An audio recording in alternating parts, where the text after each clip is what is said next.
I'm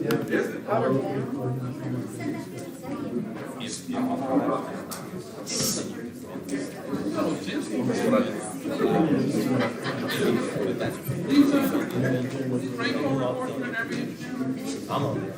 Yeah, Brad.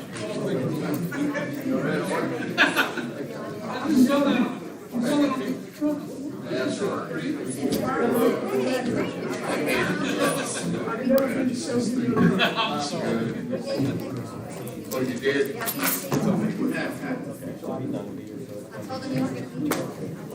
Well, I didn't think I would if I know where you good to see you. Yes, yes.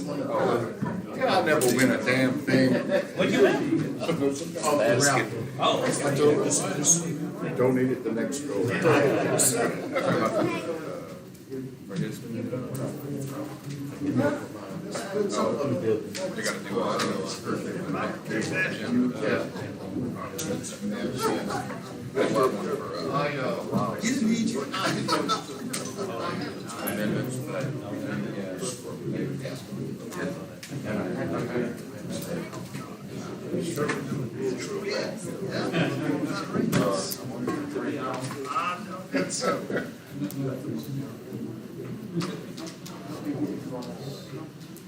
Get Santa Claus back there.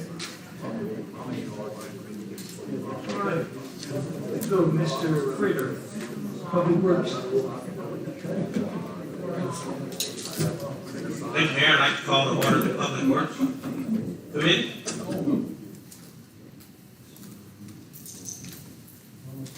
We have a forum. Mr. Martin is absent. First off, we'll start off with Public Works Director, Mr. Albert John. Good afternoon. Only have a couple of things. We had a tractor out for the last 2 weeks, which I got called this afternoon. We'll be picking up tomorrow, so it'll be back in service. We started doing some mosquito spraying Friday. We will continue. We may be doing some spot spraying. Depends on if we get any complaints.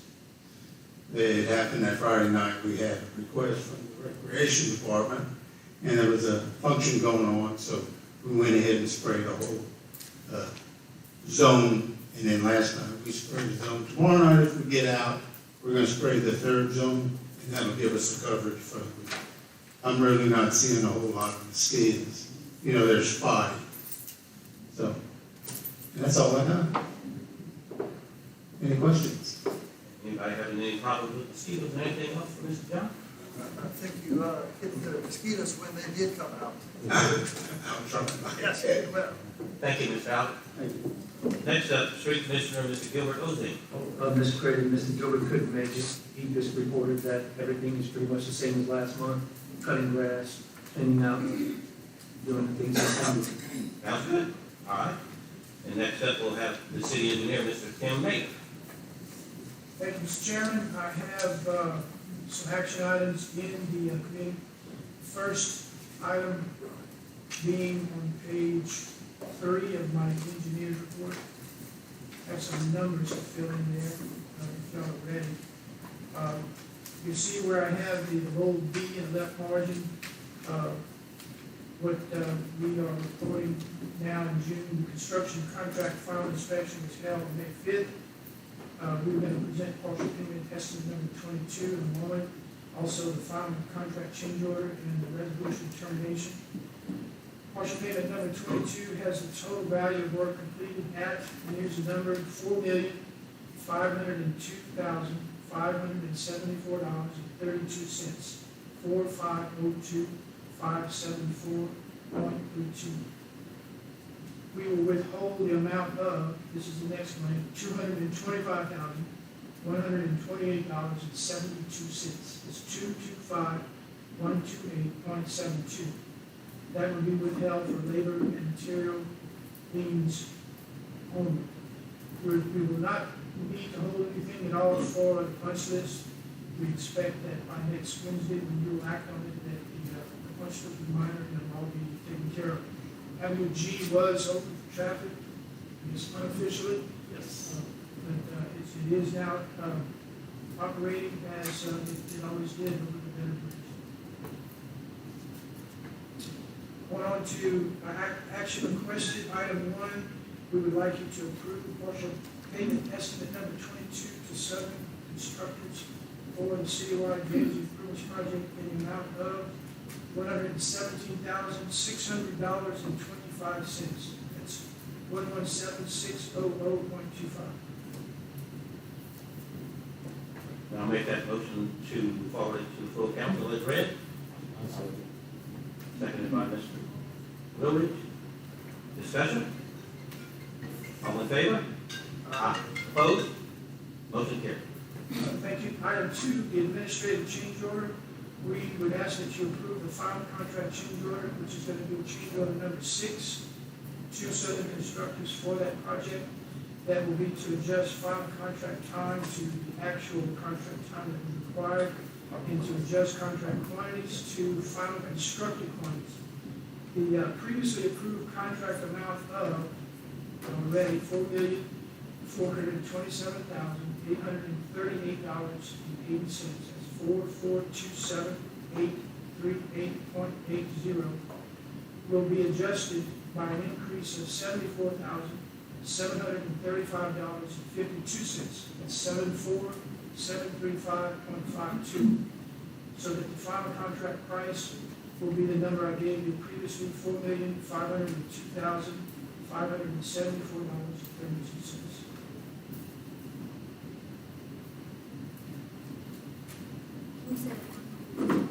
And I'll make that motion as read.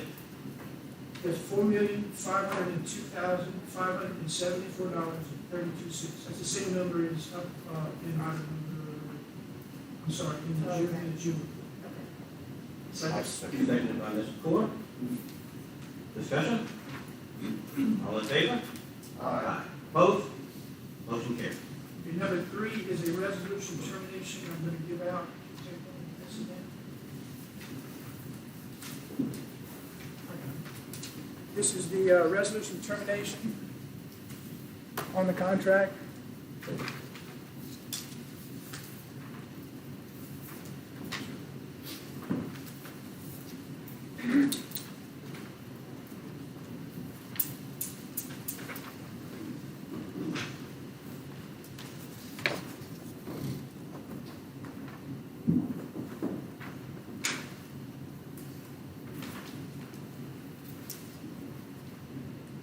It's a resolution authorizing and directing the mayor to execute on behalf of the city of Crowley, a notice of termination for Southern Constructors LLC contractor pertaining to the completion of the contract for the 2019-2020 citywide drainage improvements in accordance with the plans and specifications contained in the contract documents contained thereto.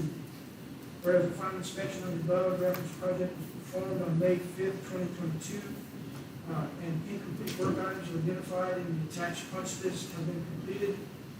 I do not attach the punch list in this case because we know they're going to be resolved before we pay them after your action next week. If you do want a copy of it, I can send it to you, but very minor cleanup and that sort of thing. Whereas Southern Constructors LLC is contracted has substantially completed the project in accordance with the plans and specifications contained in the contract documents pertaining thereto, and whereas the city of Crowley desires to accept the completed work, now therefore be it resolved by the city of Crowley, the mayor is hereby empowered, authorized, and directed to execute a notice of termination for and on behalf of the city, accepting the work as being substantially completed, and that he be authorized and directed to have a copy of said notice recording with advance records of the parish of that for your action next week. And I will make that motion as read, the resolution to send it to full council. Second. Seconded by Mr. Wood. I didn't know where it came from. Oh, I'm sorry. Seconded by Lyle. Mr. Core. Mr. Mayor, the final inspection of the reference project was performed. Is that an independent inspector? Who inspects this project? Maybe We do, Okay. along with the contract. It's done one day? May 5th, Okay. as agreed in accordance with practice specifications. All right, all right. Any more discussion? All in favor? Aye. Opposed? Motion carried. Next item is on page 5. It's going to be a few items. First of all, we'll talk about contract A for the citywide street improvements project. Contract is Glenn Leger Construction. If you will look at where I have the bold E and F in the left margin, this is where I'm going to be focusing. Partial payment estimate number 7 is what I'm going to ask you to consider. As of May 25th, the contract is 49% complete by time, 34% complete by cost. Partial payment number 7 estimates the total value of the work completed through that date is, and this is a fill in the blank, $2,289,390.89.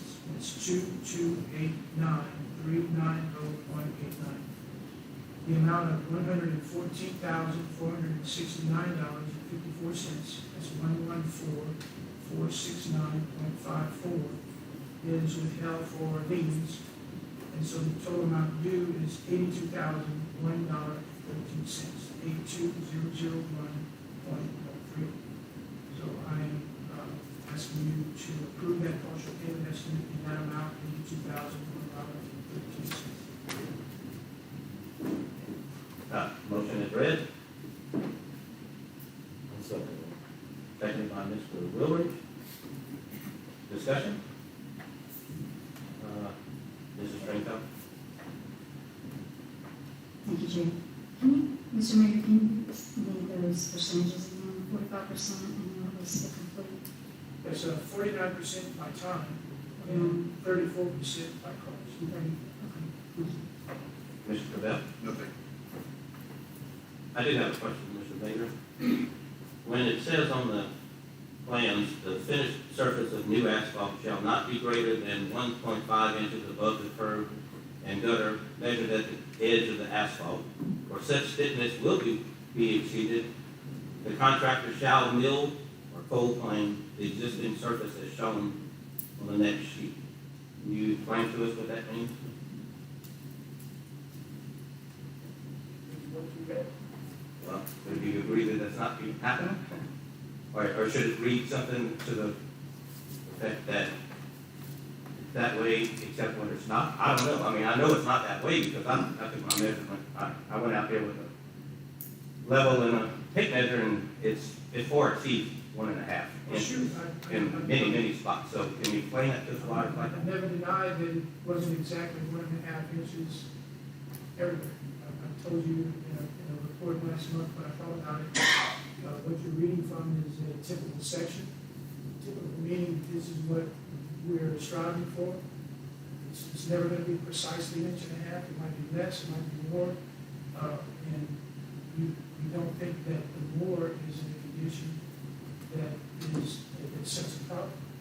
And I've explained that already, so I don't know what else I can say. Okay, well, okay, that's my bad because I come from a different background, whereas if the plans call for, let's say, a 600 series plan, and I was on a project that I was overseeing, and we put a 150 series plan, it could be detrimental, it could be life-threatening to people. So we always follow the plans exactly, and it's kind of weird to me that you have plans and specifications that aren't being followed, but that's okay, I guess. Is there a margin of error? Is there something when it comes to laying? Because I'll tell you, some places I measured 13 inches. Some places I measured 3 inches, 3.5 inches. I don't think I ever measured 1.5 inches on any of the spots that I measured. But I mean, if you're saying that that's okay, that the plans. You're saying that everywhere the edge is 3 inches or greater, that's what you're telling me. Everywhere that I measured, which I looked at, there's a lot of spots that it's 3 inches or greater. So, but that's okay if you're saying that's okay. I don't come from this background. I come from a different background. So it concerns me when plans and specifications are not followed to the T. And it was very, very important from the background that I come from. But evidently, if you're saying that that's not the case when you're laying asphalt, then that's not the case. What I said in the report I issued to you last time was that we could not find a standard that set that edge as being a maximum or minimum. So we did find that the publications and the references we used said in such cases you use engineering judgment. So we are using engineering judgment. We don't think it presents a problem. Okay. Mr. Gore? I guess my question is, when we have the plans, and I appreciate you sending them to me, I'll review them, I don't see anything in the plans that show if there is a particular area or areas that have a differential, that may occur and be acceptable for the contractor to do so. Because at the end of the day, when we have to approve, just like we read from the southern constructors, in accordance with plans and specifications, and the council approves payment, and someone looks at, a differential of 6, 8, not just a moderate differential, but a major differential, and here the council is approving a payment for work that doesn't meet the plans that you so well did, that's a concern. Is there anything maybe in the contract or in the plans I may have overlooked that says those variances may occur? It's our judgment. I applied judgment. Right. And in my report, I did state that we were going to consider striping in those areas where it exceeded 4 inches. That we thought was maybe a condition that warranted some caution.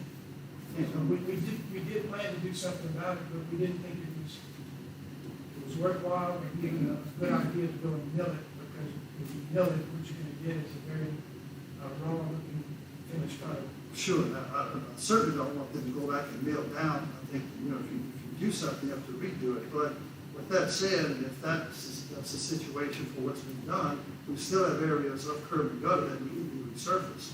And I certainly want this issue to be more closely looked at when we get to those areas and not have the same transitional elevation differences, if at all possible, because you do have a note in your plans where, in the intent of cold planing, where required to eliminate changes in the crossroad and so forth, to match the concrete gutter at a 1.5 inch depth.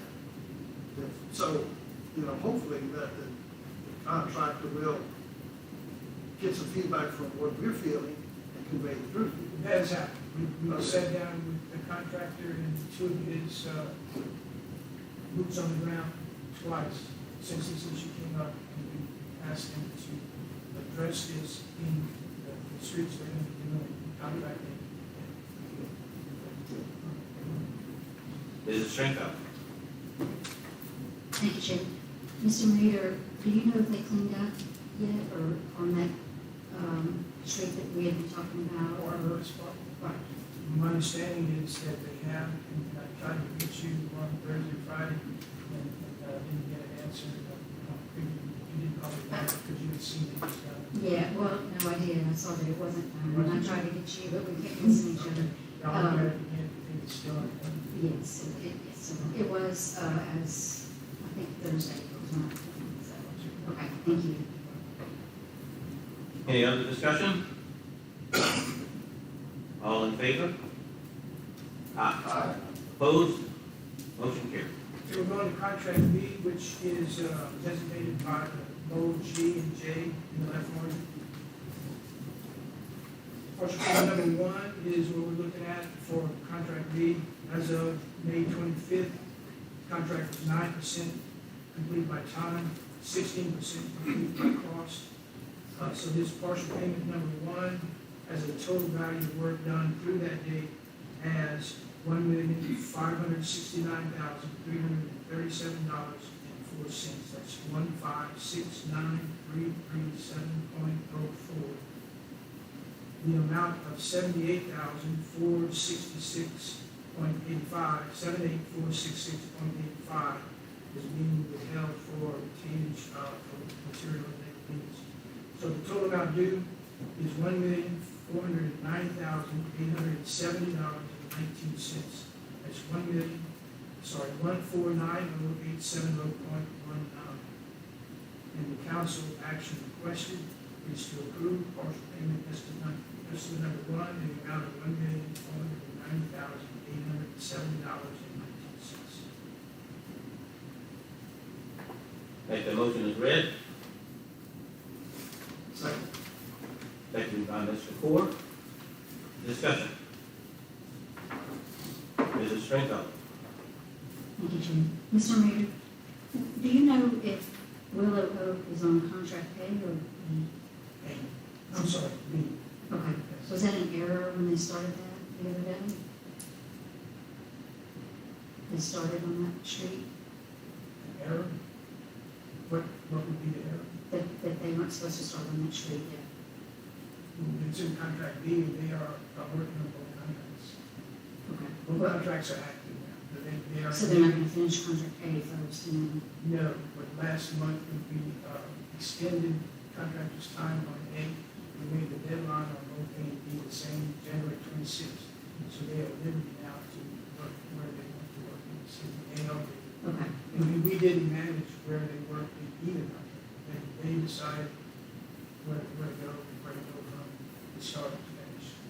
okay. You said January 26th? January 26th is the deadline on both contract A and contract. Okay, thank you.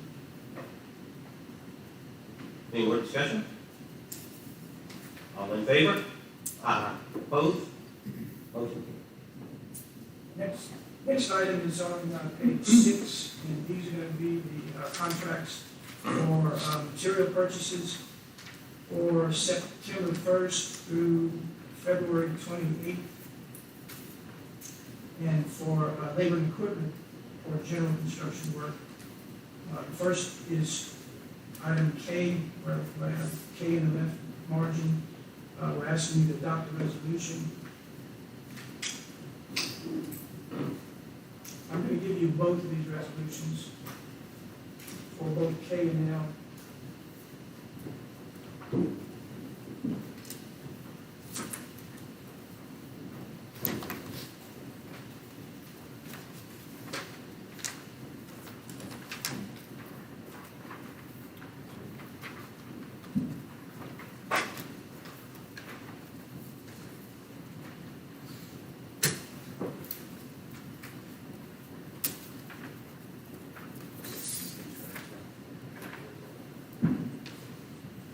First resolution is for materials.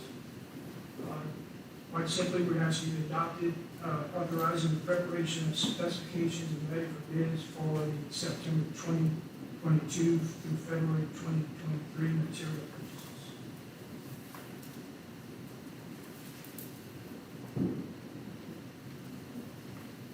I would so move. Read it.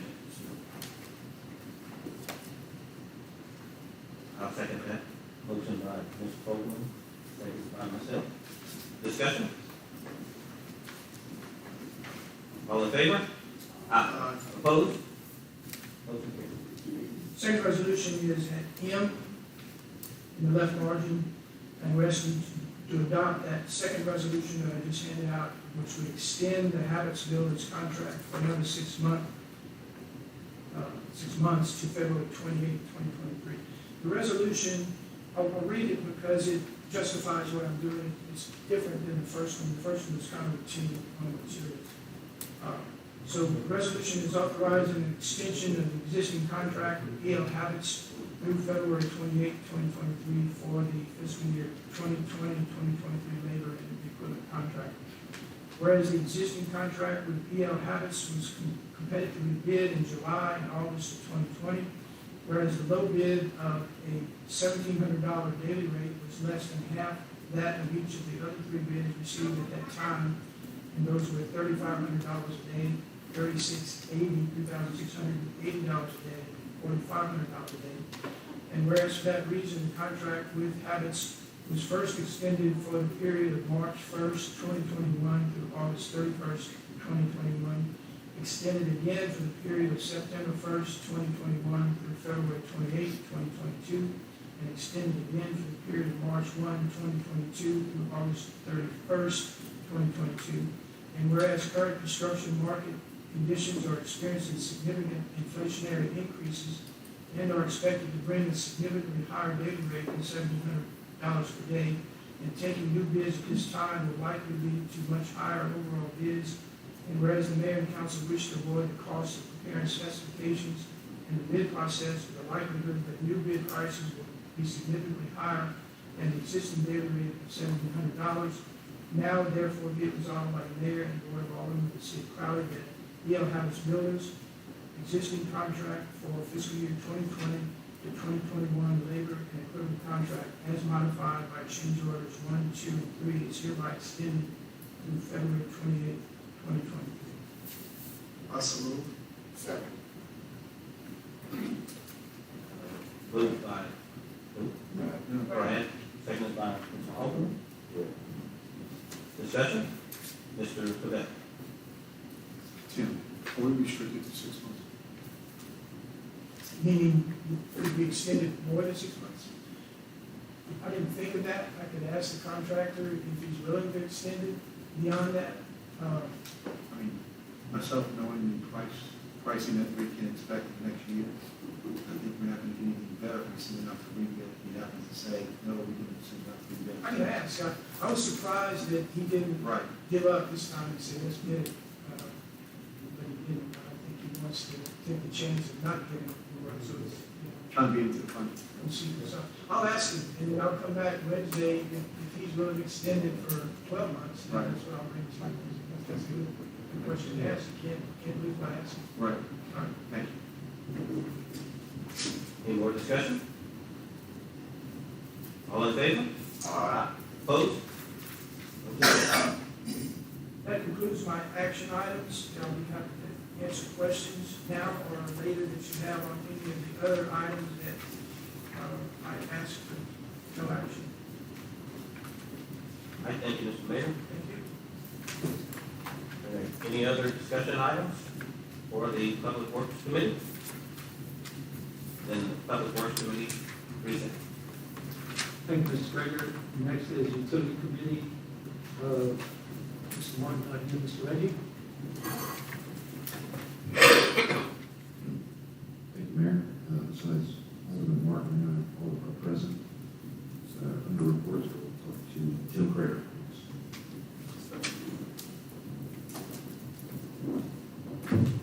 Good afternoon. For the month of May, we had 321 new Louisiana One call locate requests. We had a total of 753 locate calls that were filed. 416 of those were updates on tickets that were previously filed, which can go as with a lot of the construction going on. We're having to locate manholes, especially with the road project. They have found a couple that we were aware of that were overlaid 20 years ago. And when they mill that, they hit the ring, they'll replace that as they go. We had 39 work orders filed during the month. We had pool pumps at Hutchinson Pump Station and the 8th Street Pump Station. Those were cleared of the debris that had stopped them from operating. They were inspected and placed back in service. We pulled a pump at Capitol a couple of weeks ago.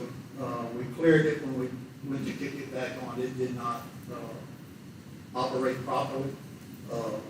It's being inspected. There's some more time to look at it and see if it'll have to be repaired and what the cost of that will be. If the cost exceeds purchasing a new one, which sometimes that occurs, we'll just purchase a new and put it in its spot. The Magnolia Pump Station, during the last rain event, we had one of the 75 horse pumps go down. When we went to inspect it and open the doors, we noticed that the guide rails that hold the pump were separated. So we had to get someone in to repair that. That was done today. So we'll pull that pump out tomorrow. We're hoping that it's just clogged up with trash. If not, we'll be looking at purchasing another one. I don't have one in the shop because those two big pumps, they range from, we've got pricing in this afternoon and still waiting on a couple, but they range from 28 to 35, 36,000 to replace that pump. If that's the case, I come to you. That line item, busted in the budget for that particular line. We're asking the public, I gave pictures last month with not much explanation, but we're going to ask the public to avoid flushing anything down your drain or your toilet that doesn't go there. Fish, toys, plastics, any flushable wipes. Not only it has the potential to stop up your line, but once it gets in the main line and creates stoppage down the line, it can cause your neighbor or everyone behind you to have issues. Your sinks, your lavatories, in your bathroom, oils, grease, even though you might think of, I use the term frying bacon and sausage, or even eggs, that you spray that oil in your pan so it don't stick when you don't go wash. That oil eventually gets far down the line. It might not happen there in your house, but further down the line, it will. And it'll create issues everywhere. I'd like the public to also be aware, if they walk through their property, most people know where their clean out is, check their cap. If the cap is not there, let us know, we'll replace it. Because the groundwater we're getting into the system creates issues still for everyone. We have run across one case where the gutter system was tied in to the sewer service, but that was cut off. Corrected that right away and explained to them why. So during a 1-inch rain, been to the pond, a 1-inch rain will put 2 inches on that pond. The more rain we have, and when it rains, we panic because we just don't know what was coming down the line. We know there's a lot of infiltration. I received a call yesterday from a lady who expressed some concern. She's had issues for 40 years. I'm going to do my best to correct it because I know how I feel it happened to my parents. So those type of things we try to work with the public on, and hopefully we can find a resolution rather than talk to the big men and say shut the rain down. Hopefully the sewer rehabilitation project that's coming will help drastically. But with that, that's all I have. I want to thank my staff. It's starting to get hot. It's not the best conditions. Believe it or not, there is some over, but not a lot. I appreciate what they do. They really work hard out there. That's all I have. Any questions? Item 4 of the agenda of discussion, I guess right since you're here, we'll sit down right there. Status of purchasing the needed equipment for the wastewater facility. Last time we had, I guess a few months ago, I actually called the items of purchase on the paid $400,000 for push hog and other equipment. Has that been purchased yet? Yes. Okay, close. So all those items have been purchased? I can just give you a brief overview. I can give you a brief overview, I say overview. I can give you a list of things that we have purchased, for this fiscal year. I mean, we've gotten the tractor and cutter. I've got a generator that was for the wastewater plant, which was never there, but they never did have one. We got one there. We have a new one that was installed at the main pump station. We've done upgrades and updates to our SCADA system, which helps us better monitor the system.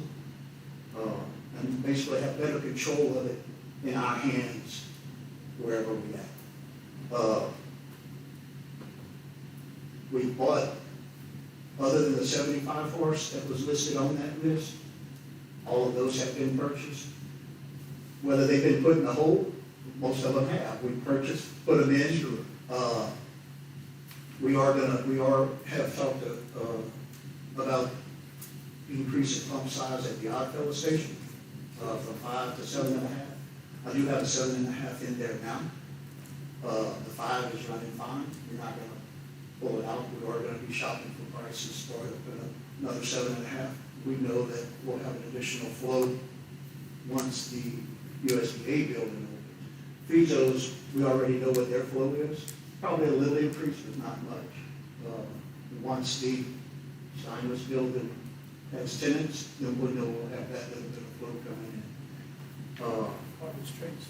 Yeah, But- subdivision. Harvest Yeah, Trace. Harvest Trace. Subdivision. With that next door. But the Oddfellows pump station,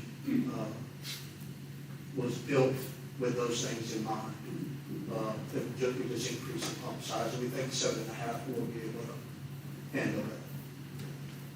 But the majority of the stuff listed, was purchased, but there's so much more that we have bought over the course of the last, since September 1, that's been an asset to us. Sure, Dan, I was thinking, I think it was like $400,000, on the list of those equipment. I was thinking if there was anything left over that wasn't needed, you did mention about your budget being. No, it's, could be utilized for those. let me say that we put off, the 2 trucks that were listed in there, we hadn't purchased that. I felt getting a pump, you gotta weigh your odds sometime. I'd rather have that pump sitting there that can go into a hole and not have to worry, oh my goodness, are we gonna run one pump and run into some issues? But we kind of make some things work, I guess. So we can move forward. The trucks, I will, when we sit down with the budget again, I will put that in there. But I'll have to look too, what do I have in my shop as far as backup pumps and things like that. I can tell you the cost of material. We went from paying like $2 a foot on 4-inch pipe to $5. I mean, Yes, over the course of 6 months. that absorbs on the budget as well, those increases in costs. And so I'm It's- just trying to encourage you to go ahead and get everything you needed, if money's still available and had been purchased. Let me say that, it's a recurring expense. I can't just buy, those items. Now, the tractor, yes, that will Yes. last 30 years. I hope. I mean, the one the 15-foot that we were using was one that was purchased however long ago for the industry, when they first started, when we acquired that. And I took it, we welded it, had some good guys, we put that together. We used it until it wouldn't go no more. But as far as the pumps and stuff like that, that's a recurring expense. Whether they're being repaired or we're having to purchase new ones, because the repair cost is more than 70% of a new pump. So, Thank you. Well, that Appreciate answers. it. Yeah, that's plenty, thank you. Thank you, Jim. Tim, it seems like you have more calls when it rains, because I haven't seen as many reporters. That's true? That's right. Okay. And also, are you shorthanded still? No, now, we had a gentleman retire last week or week before, that left with 12 years of service. And you were able to, so you're not shorthanded? You I'm have down enough? one person, Okay. and we are exploring options to try to get someone in that spot. Okay, thank you. Okay. Anything else, Mr. Tim? Thanks, sir. Thank you. Mr. Senator, please. Thank you, Mr. Chairman. I refer to page 14 in my engineer's report as where the utility committee updates begin. And I would ask you to go to page 16 for the only action item that I have in utility committee. And that is at the bold C in the left margin, the comminutor replacement main pump station. We received bids on May 12th, and I have in front of you, I give you the letter that we are submitting to you as a report on the bid opening, bid tabulation, and our recommendation to award the contract to the low bidder. So if you would, we would want you to award a construction contract for the comminutor replacement at main pump station in accordance with that letter of recommendation that we prepared. I so move. Second.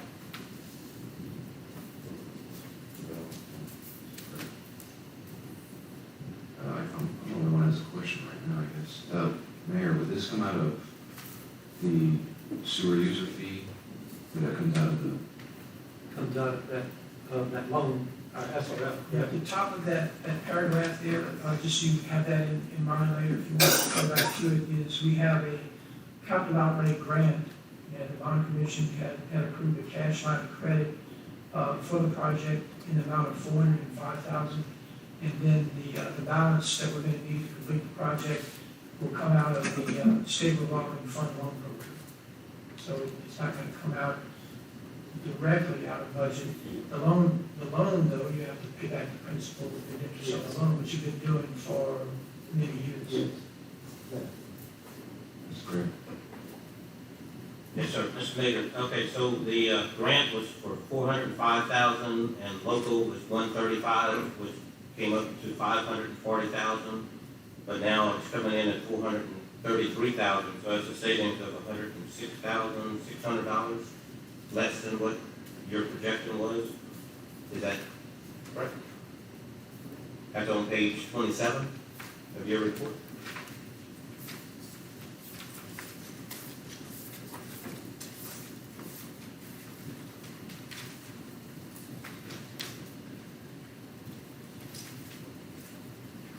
Yeah, we had to commit $135,000 in order to get the $405,000. So what's it gonna cost the city? Or is it still $135,000? It's gonna cost you the $405 grant, plus you have $200,000 to draw from on the loan, or whatever you need to make up the difference, whatever that will wind up being. So grant for $405,000. Right. So that's not coming from the city. That's what I'm saying. How much? That's correct. 405 is a state capital outlay grant. Right. That's what I'm getting at. Okay. Right. So it came in at $106,000 less than what this projection was of $540,000. So is our commitment going to be less than $135,000? I don't understand your question, I'm sorry. Okay, so We have a project that's gonna cost us $433,400 of construction costs. And we have a $405,000 grant, and we have available $200,000 for a total of $605,000 for the project. Okay. So what I'm getting at is the project, your projection was $540,000, as it says on page 27, right? Well, Common user. it doesn't matter what it's projected, now we know what it is, it's $433,000. Right, it's $106,000 less than what this one. Yeah, but the 135 was what the city had to commit in order to get the grant. Now, it doesn't, 135 is not significant. That's the number I'm after. So what is that number going to be now for the city? I don't know. Oh. It's gonna come out of the $200,000. The 135 is 25% of the project cost. Okay, so we're getting a grant for $405,000. We're getting a grant for $405,000. Yes, Okay, so we take $405,000 from the $433,400? And that's yes, what the city has to pay out of the city folks, right? yes. But you also have 200,000 to make up the difference between 405 and 133. I think you can go up to $200,000. But how much is it?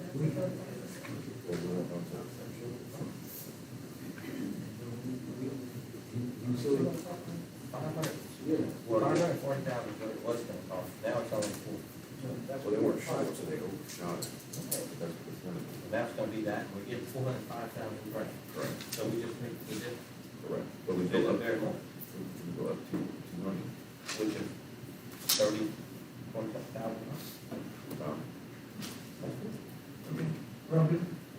If it's only going to cost us $20-something thousand, I think that's great. Okay. Any more discussion? All in favor? Aye. Any opposed? All right, That concludes my action items, and answer any questions you have. okay, under discussion items, the status of purchasing? Already did. Oh, that was brought up. Okay. Anything else to come before Commissioners? Yeah, we're reading, Tim, what's the status of the smoke detection? Oh, okay, that's the LCDBG project. We had there is a written status, but I'll tell you quickly. We had the pre-construction conference, and the contractor is supposed to be beginning work this week. Since he mentioned infiltration. Right, yeah, he's gonna begin, the general contractor has a subcontract with a company that's gonna begin smoke testing on it. Anything else before you utility committee? I will recess. Thank you. Next, Recreation Committee, Mr. Prater. Thank you, Mayor. We do have the quorum, Commissioners Bingham was the only one absent. I'd like to call to order the Recreation Committee. First off, we'll hear from Mr. Peter Kirk, Recreation Director. Good afternoon. The Youth All-Star season will kick off this weekend. We have 6 teams this year. They'll be traveling over to Scott for their first tune-up tournament. They'll be coming back to Crowley for the next 2 weekends for their tune-up tournaments, and then they'll start their sectional and regional play the weekends after that. The tournament schedule for the facility remains full, and we're booked through the 3rd weekend in July. We're currently booking fall tournaments. As a matter of fact, I just locked down 6 weekends in the fall for a fall baseball league. I've got 2 softball tournaments on the books, and we're chasing about half a dozen more tournaments for the fall, this coming fall. And it's still early that we're doing that, so it's a good thing. Timeline is ahead. Right now, we're currently in conversation with the State American Legion baseball group out of New Orleans. There's a new commander, and we are negotiating moving that tournament out of New Orleans to Crowley. So they're meeting tonight. Knock on wood, there's a slim chance that Crowley could get it as soon as 3 weeks from now. But if not this year, it looks good for next year. So fingers crossed that's the American Legion State Tournament will be coming back home to Crowley pretty soon. So we're really excited about that. Last weekend, if you passed by the complex, you noticed that our tournament play started on Friday. Typically, we run Saturdays and Sundays. We're going to start on Friday again this week, and then the next 2 weekends after that, we're going to go Thursday and Friday through Sunday as well. This past weekend, we had a lot of people in Crowley, but we've got a lot of feedback from the tournament directors and participants, coaches, parents, and kids about the car show. They loved it. I know some of you sitting on this council are very familiar with the tournament baseball circuit and how it works. And, you know, a tournament's a tournament. You get a bracket, you get a venue, you play your games, you find somewhere to be out of the heat, and you go home for the weekend. But it's events like this and the other little things with community involvement that make Crowley a destination, because it's not just a tournament, it's an experience. So I saw her here earlier. I wanted to thank Valerie and her staff and everybody involved with the car show. It was well reviewed by the tournament participants. And then, like I said, I can't stress that enough. Those are the little things that separate us from the pack. So good job to her and everyone. Other than that, everything's good. It's dry, of course, because we're not trying to build a complex. But we're keeping on. Any questions? I have a couple of things. First off, I think we probably won't be able to get it in 3 weeks, but probably, hopefully, in a year and a half from now, or a year from now, we'll have a hotel for those people from coming from all over the state to stay in. And another thing, Peter, I got a call from somebody that was concerned. I know this is not you, but maybe you could talk to the people about it on the too. So they went to pay, and they don't accept cash. Correct. So they had to pay with credit card. So they paid with the credit card, but when you pay with the credit card, there's a surcharge. So they said, this doesn't seem fair that, you can pay cash and get in, but they're not accepting cash. And now they have a surcharge on their credit card because they only accept credit cards. So why is that? Maybe, I don't know. I mean, it's kind of weird. I agree with that, especially in the private sector. well, there's no accountants in the room, but you would want to deal with cash. But that was their initiative, and they went through it this year. They've had to invest in internet, mobile internet networks and all of that stuff. I don't know why they went through it other than a security issue, I guess, is their logic. But, and accounting. I know it's out of your control, but I thought maybe you could at least talk to them, and, I mean, it doesn't seem fair to me either, but I told them that it's not the city has nothing to do with it, so I don't know if we can fix it or not, but maybe you can talk to them right now. And I agree with you wholeheartedly. I mean, if you're gonna force me to pay, how do you enforce a surcharge? Usually if you have an option of cash, you can. Well, some people say money grab, but we're not gonna go there, but anyway, yeah, okay, thank you. Yes, sir. What you might be able to do too is just see if they can add whatever the fee is to the ticket price from the beginning with no, and then that'll probably clear that up. Yes, sir. Yes, sir. I had an incident on Memorial Day, and I don't call people unless I really need them. But, and I know Memorial Day is a holiday for people want to be a family. But I want to thank Peter Kirsch for accepting my phone call. Some people don't have to do that, some people want that. If one of us calling somebody, you would think the best thing to do is for to answer the call. I'm not calling nobody unless it's an emergency. And I understand your time, I understand holidays, I want to be with your family and all that. But I do appreciate you calling me right back and taking care of what I need to take care of. And I just want to thank you for that. No problem. Anything else from Mr. Kirsch? Thank you, Peter. Thank you. Next up, city engineer, Mr. Tim Maker. Thank you, Mr. Chairman. I have been elected to report on bids that were taken on the Rice Festival Building Roof Replacement Project. That is also a capital outlay funded project. If you look on page 24 of my report, I'm reporting this on behalf of the project architect, Josh Huckpower. We took bids, or he took bids, I should say, on May 10th. The bids were received, and what I've issued to you just now is a letter from Josh Huckpower that transmits the bid tabulation. There were two bidders for the roof replacement. It's the last page in the handout. Chaplin Construction bid at $519,400, and Roofing Solutions bid at $318,500.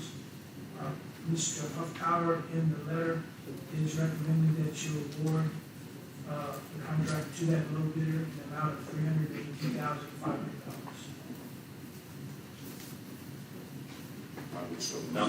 Second. Overruled, seconded by consent. Discussion. Mr. Cordell. Now I'll answer ask the question. The grant was for 200, so therefore the difference is going to be 138, correct? Yes, sir. Thank you. Any other comments or questions? And I'm glad to see that roof being replaced because the ceiling is getting pretty bad. There's a lot of leaks on our new ceiling. All in favor? Aye. Opposed? Motion carried.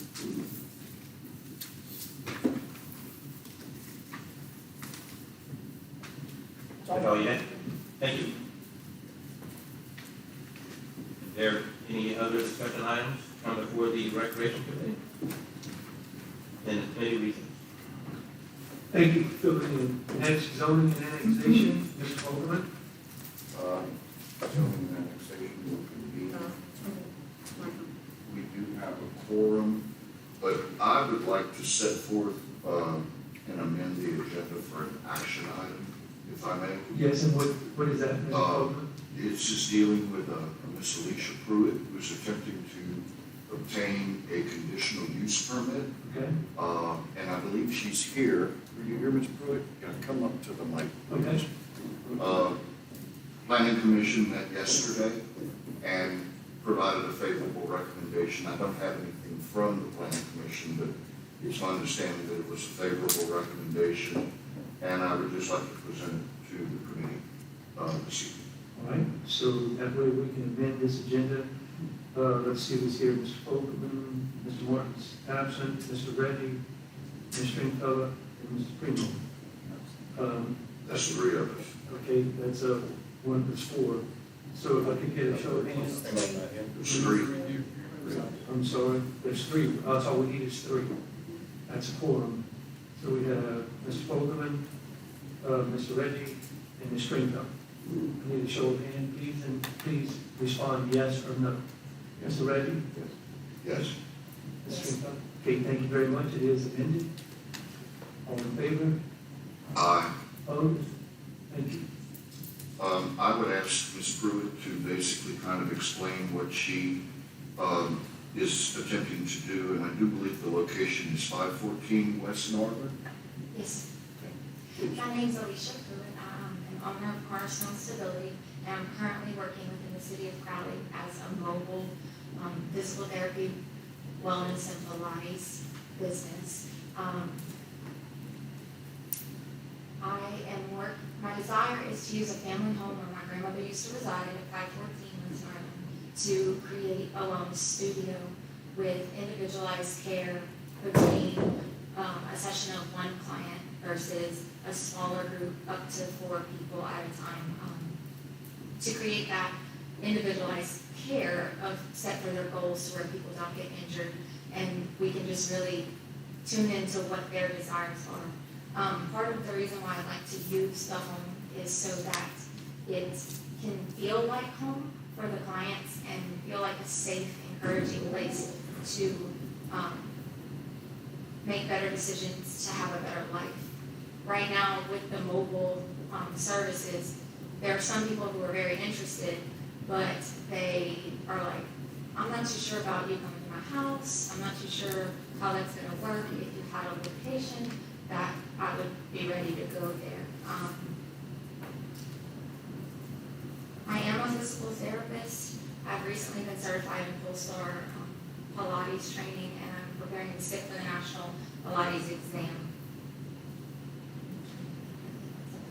Is that a good job to give you a basis of what I'm looking for? The Planning Commission did have a favorable outcome to come before y'all. They did have a recommendation for a condition for y'all to take into consideration because of the concerns of maybe limiting the number of clients I could see at a time.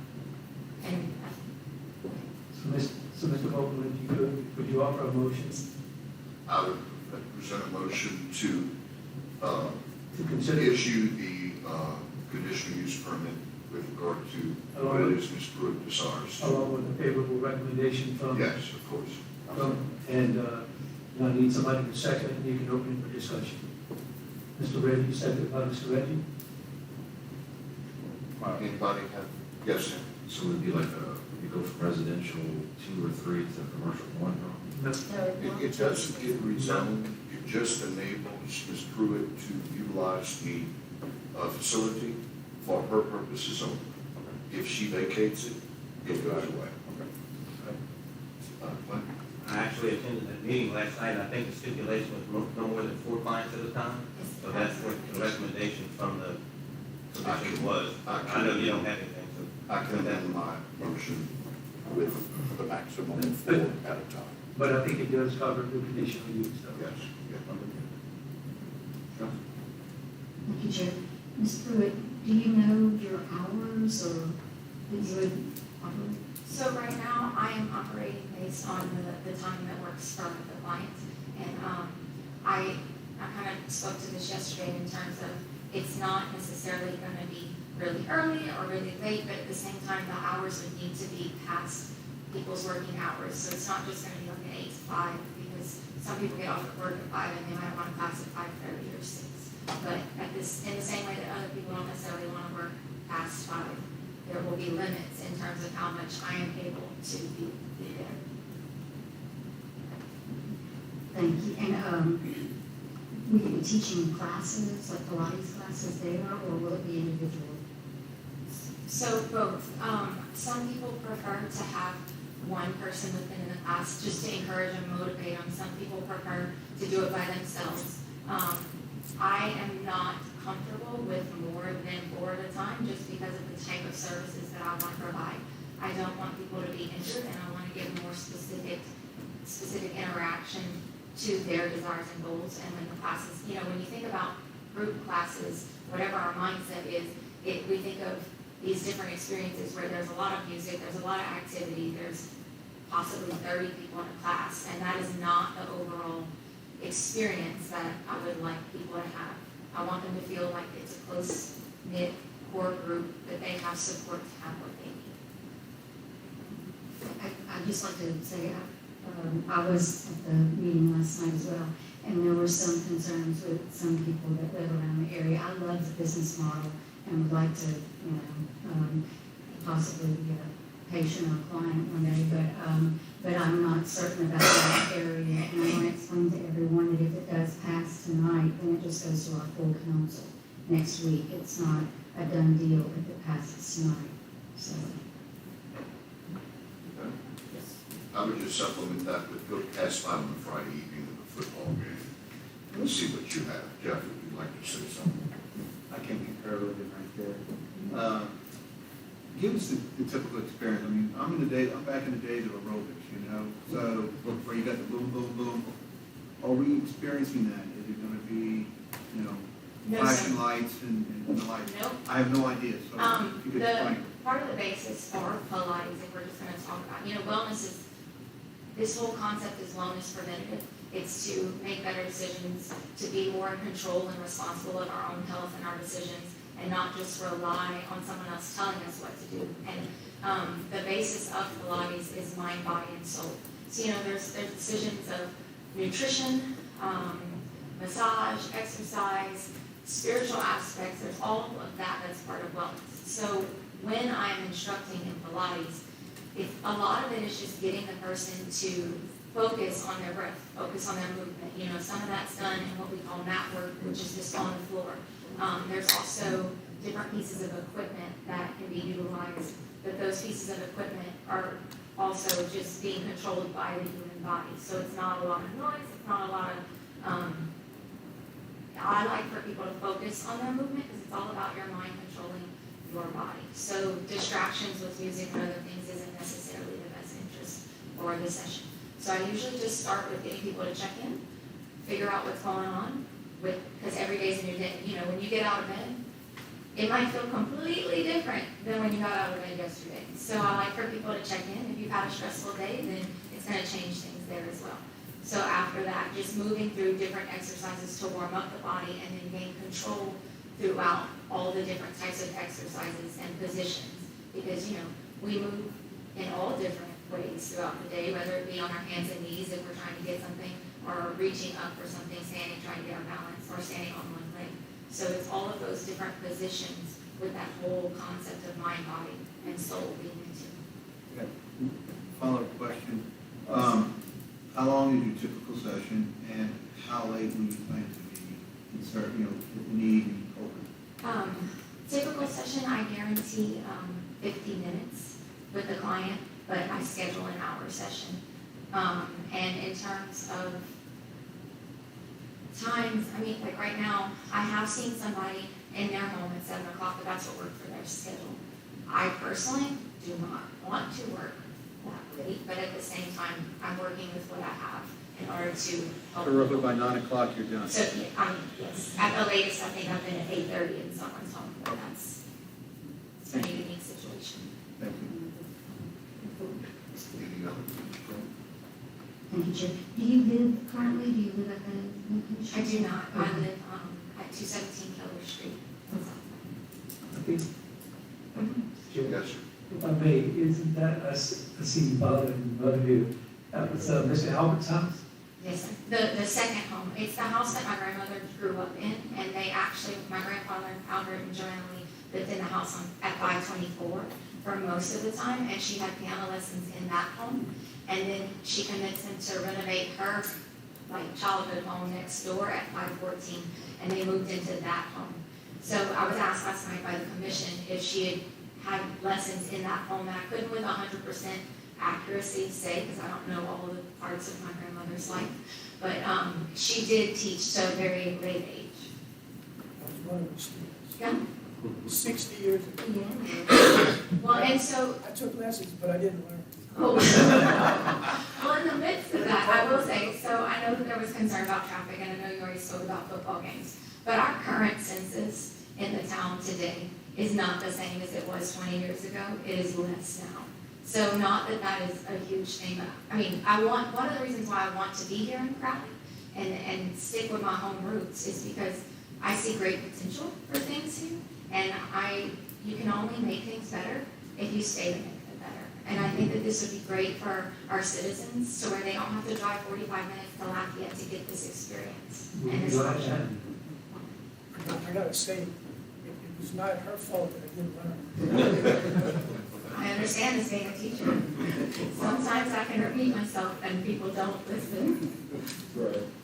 I was also present for the planning commission meeting, and certainly we had some opponents that were concerned with keeping the residential aesthetics of the neighborhood, not having a commercial looking environment where this property is located.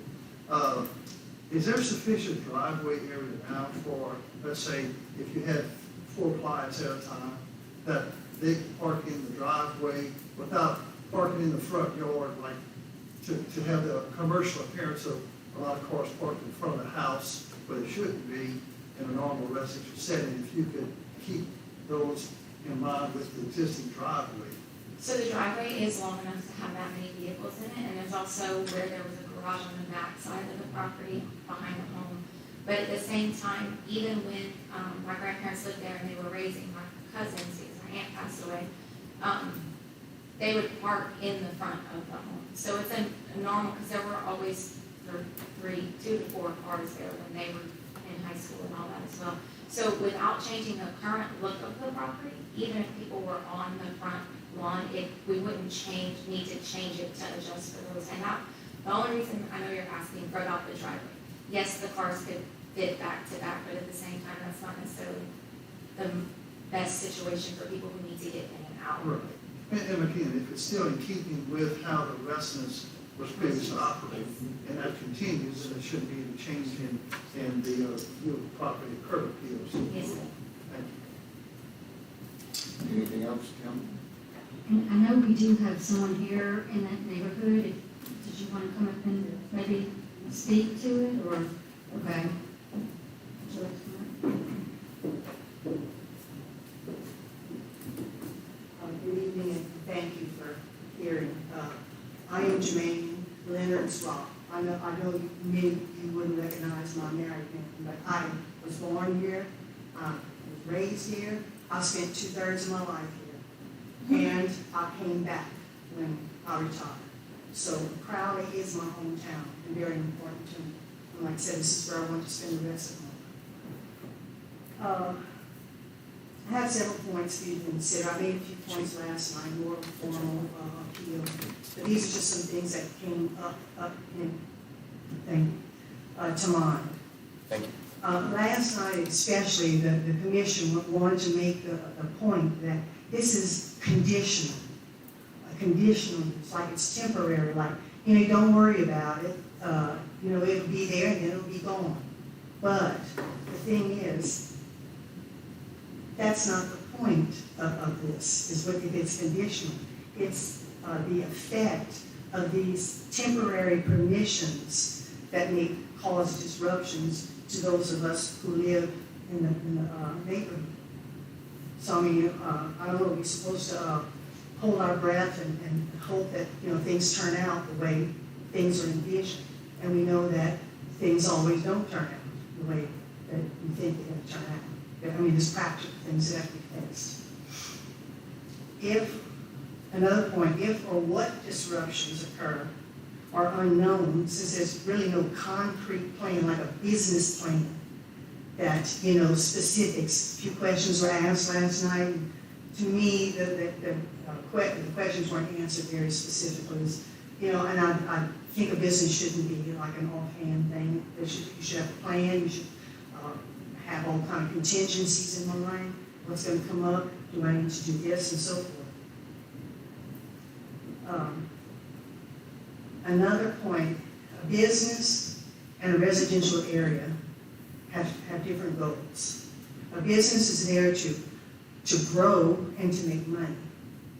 But for us who live in the neighborhood, that is an investment for us. And it is a major, as you know, a home is a major investment in a person's life.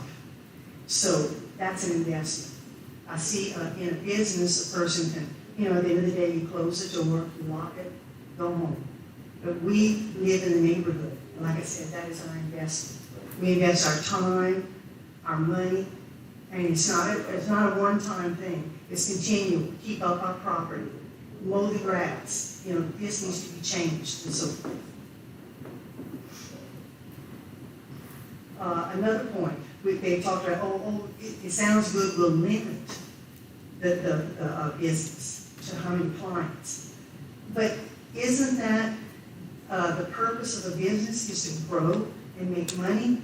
So how can you ask somebody to limit their business? And I know she wants her business to grow. She doesn't just want it to be a little, get together. So that doesn't seem like it goes together either.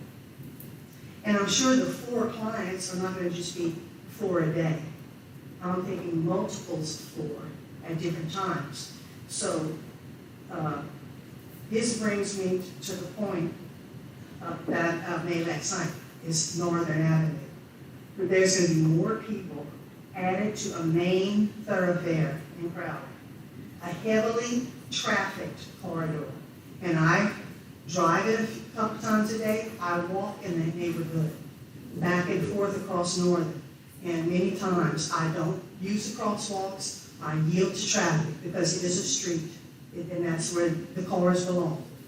And many times we have to wait.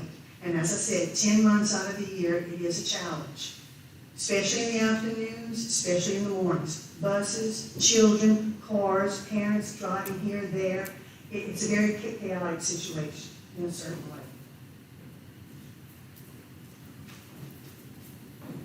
And I know you just discussed this, but there is only one ingress and egress from that property, and that is a residential driveway.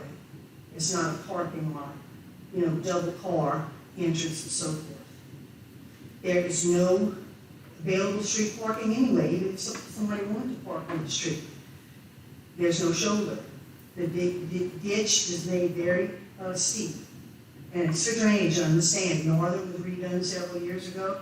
And there is parking, street parking, but it's from Avenue C east to Parkerson. That's where the parking has been provided. And the street it used to be, because I could walk to Northern Avenue also, it used to be wider. You could walk on the street and have cars. You can't do that anymore. Northern is strictly for traffic. That's it, cars, nothing else. We cannot know the impact of a business, even though it's called conditional. Adjacent to a residential neighborhood and fronted by one of the busier streets of our city. So like I said, this is just points that I've come up with. I even didn't need to sit and think a long time. These good things just came immediately to my mind. And I want to say I'm speaking for my husband. He can't be here. He's taking care of his mother. But I wanted to speak up, like I said, to our neighborhood. We moved here, back home in 2006, and we bought the home a little over 10 years ago. So, like I said, I feel like we've come back home and we've invested in Crowley. And I thank you for hearing me. What's your address, please? 501 West 14th Street. Okay, so you're We behind. were at a corner behind. You're behind the property. Yes, exactly.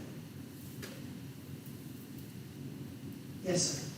Ms. Brown, and I appreciate you coming up, see you walking all the time. Yes, that's my exercise. Have you ever lived there when that house was occupied? Yes, Okay. yes, And by whom? the Pruitts. Okay. From what I know, I mean, like I said, I grew up in Crowley, I mostly knew where people lived and who people were, and so forth. But it has been vacant for the last 4 years, and the property has not been maintained and kept up either the grounds or the buildings have been deteriorated. So, you know, my thought process is this, is that if that is the case, and I'm not saying it is or it's not, it would stand to reason though, if there is somebody or some occupancy going in, that you're concerned regarding that will be taken care of on a more consistent basis then. Not necessarily, like I say, it's a business. It's not a personal investment of your It is a life family savings. home, right? Huh? It is one of their family homes though. It- It is one of their family homes. Yes, I mean, many people get rid of their family homes, that all the children have homes of themselves, you know, that the family has no need for homes. You know, I don't wanna say that, there is attachments to family homes, you know, Okay. and stuff. I remember the home I grew up in, but you know, things change, you know. Yeah, it's hard to get rid of. And like I said, no one moved in after, you know, Miss Joanna, passed on. So, I'm sorry, I didn't hear your proper last name. ROPP, R-O-P-P, Rob. yes. Ms. Rob, do you realize that with a conditional use, if it were granted, it can always be withdrawn if problems result? That's what I was trying to question last night, yes. Yes, it's up to this council. They can issue it, but we can also retract it. Correct, yes. You I know, understand. it- But I don't know, maybe people want to say, look, we can do it and we'll see how that turns out. I just, I you know, understand. you gotta do the same thing over again, you know, over and over again. Maybe they'll give you a discount. Instead of walking in the heat.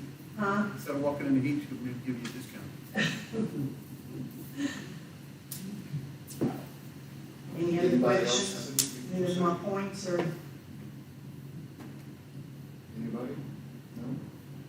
well, thank you very much. I Thank appreciate you. it. Thank you.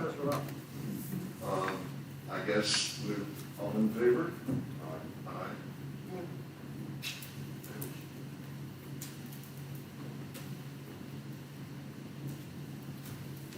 Maybe next time.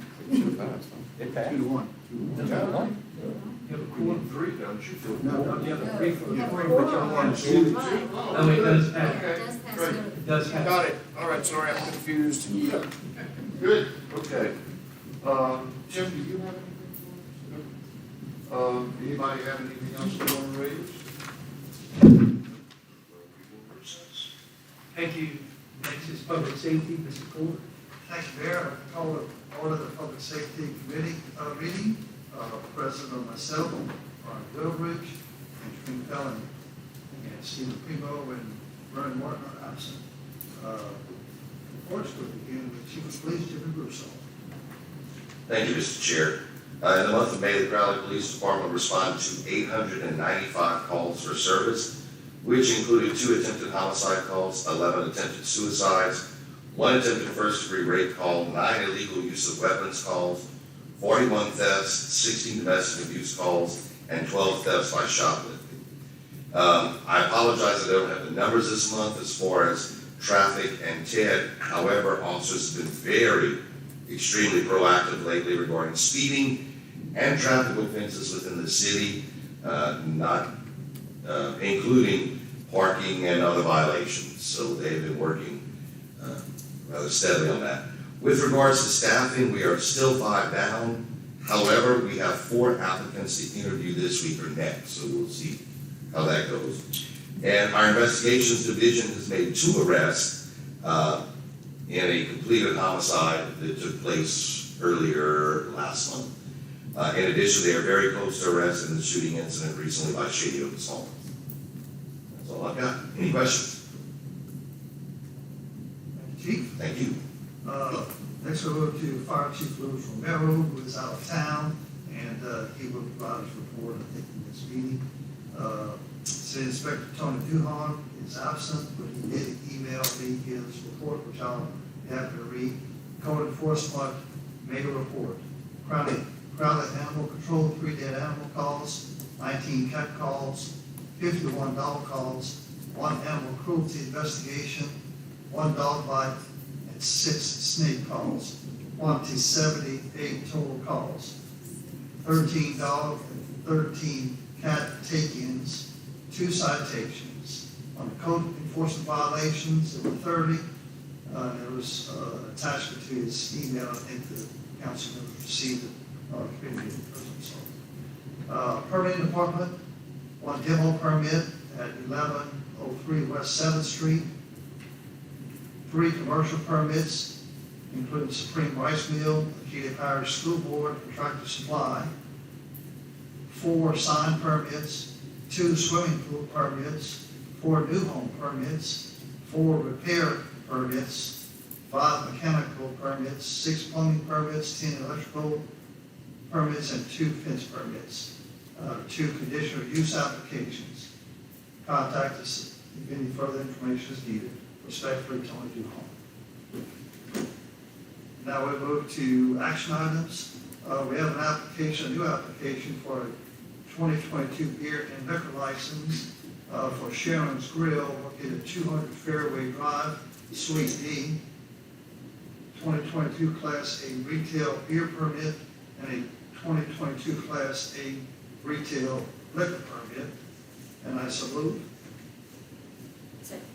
Seconded by Alderwoman Kim Stringfellow. Discussion.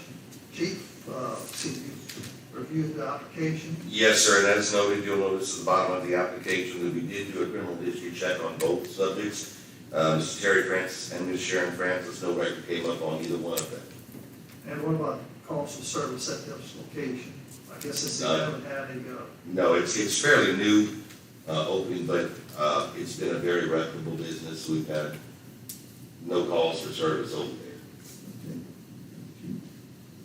further discussion? All in favor? Opposed? Motion carries. Under discussion items, update in response to public request to install 4-way stop signs or traffic calming improvements at street intersections adjacent to Levy Park. Mayor, I'd like to know if, what's been ongoing with the request, I think that was discussed last month, petition. Yeah, Fill us in on. It's with legal, and of course, there's a lot more involved than just making a decision and saying, yes, let's go ahead and do it. So he's working. Okay, and have we decided whether it's going to be 4-way stop signs or traffic calming, many roundabouts? Again, that's all within legal. I know the last meeting, I think the chief had recommended it not be a 4-way stop sign. And to put, our recommendation was to look into that, and that's what Mr. Reagan's doing, into the turnabout. Yes. It's being a turnabout. Chief, again, that's still your opinion about the 4-way stops? Yes, sir, I would prefer to see the many, 4-ways. I think they would add to the aesthetics of the area. And also would be a traffic calming method, as they would have to slow down to make that. Yes. And we, Mr. Chair, we did speak, you and I, and we were going to discuss it with some of the neighbors. I did discuss it with a few neighbors, and they're very excited about that idea. For moving forward, yeah. Well, and then Mr. Reagan, of course, has to look into that, and I want everybody to understand, it's not just about snapping your fingers and getting it done. It's also going to take a couple of months, because I'm sure an ordinance has to be put in place. Yes, so whether that's for 4-way stop signs or any type of Yes, sir. public hearing and so forth. Mr. Craig? Thank you, Chair. I'm not on this committee, but I could make a recommendation. I went out there and looked at it myself, and I'm kind of a common sense kind of a guy. It seems like we're trying to stop the traffic that's going from Eastern, cutting through on, what is that, 3rd Street, 4th Street. But why don't we just move the stop sign, turn the stop signs around, and stop the traffic coming down 3rd and 4th Street when they get to Avenue I and J, and let them go through the other way, because I don't think that's the problem. People aren't going to be cutting through from, let's say, 2nd Street going south, or that's not going to be a big deal. I don't think. I think if we turn the stop signs and we stop the traffic at Avenue I and at Avenue J, that would probably alleviate a lot of the problems of people cutting through and racing through there. I don't know what y'all's thoughts are on that, but that would be a very, very simple fix to the solution. It wouldn't cost anything. Well, but again, we'd have to have an ordinance and a public hearing to do that as well. Correct. That is Oh, correct. I'm sorry. Uh-huh. Clint, I live on the corner of Second and J, and you have a little bit more traffic on J than you think, okay, because that's the crossing over the track. There's very little traffic on I, if any at all, okay? But there's more traffic, so I don't know if you wouldn't be substituting the problem, not maybe the volume that you have now, but I think it would potentially be raised again, so. Just a thought. Just for context. Just a thought. It makes sense what you're saying, but I appreciate it. Chief? And I think my only concern on that would be, people who have lived here for many, many years know it as they threw away this particular way. To switch it, I'm just afraid of, more crashes in that area, because of people still thinking it's the whole way. Mindset is hard to change sometimes, but that would be my concern. Mr. Hughes? Thank you. Firstly, I got an estimate for what it would cost to actually do the four-way stops, and $649.76. I bet you can't do half of one of those roundabouts for that. But, That's for all. I mean, unless we had a whole lot of money in the city, fiscal responsibility is pretty important too. Mine's free. Mr. Hughes, that would be to install 8 additional signs? That's for 8 signs, posts, of all the hardware. $650. Solves the problem. Now, Chief, I gotta ask you a question. What's your problem with stop signs? They're not effective. Okay. I happened to do a survey. I went down to where this council approved stop signs on 14th and 15th at Taylor. In this Alderman Stringfellow's ward. Sat there for an hour at each one. Of 19 people that came by on 14th, 16 came to a complete halt. 3 slowed down, where a policeman might give you a ticket because the wheels didn't stop. So basically, 19 people stopped at the signs, not one moved through. On 15th and Taylor, there were 41 vehicles in that hour. 40 of them stopped, and one blew through. Guess who the one that blew through was? The sheriff's department. So they're effective. At least he didn't say city police. That's right. They're effective. I mean, and you can sit there for 8 hours if you want. They're effective, and it's the simplest solution. We have a petition from all of the people in the neighborhood. Reinventing the wheel. It would be beautiful to have fountains in the middle of them and everything. Of those roundabouts and make it look beautiful. Do we have the money for that? I mean, we're talking about scraping money together for this project and that project, and we got a $650 solution that the neighbors want, and that's effective. Does it make sense to go any further? Again, my preference, and of course this council does, you make the decisions, but I personally would like either the speed bumps or the speed bumps, but I know that's a problem.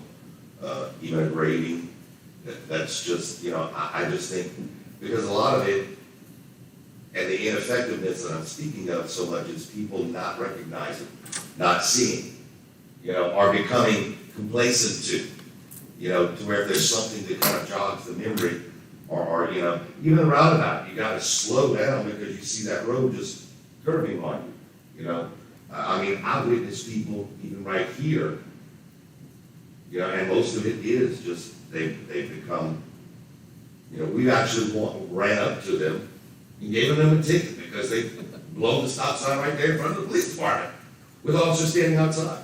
So, witnessing the almost ineffectiveness of some of these, I'm sorry, in good conscience, I can't, I would prefer something else that would be more conducive.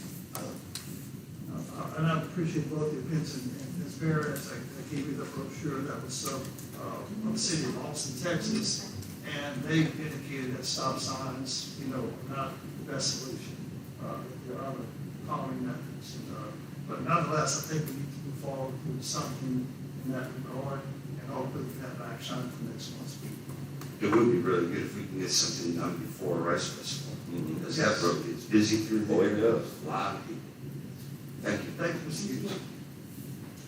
All right, next, update on repairs to irrigation system for flower beds along Main Street.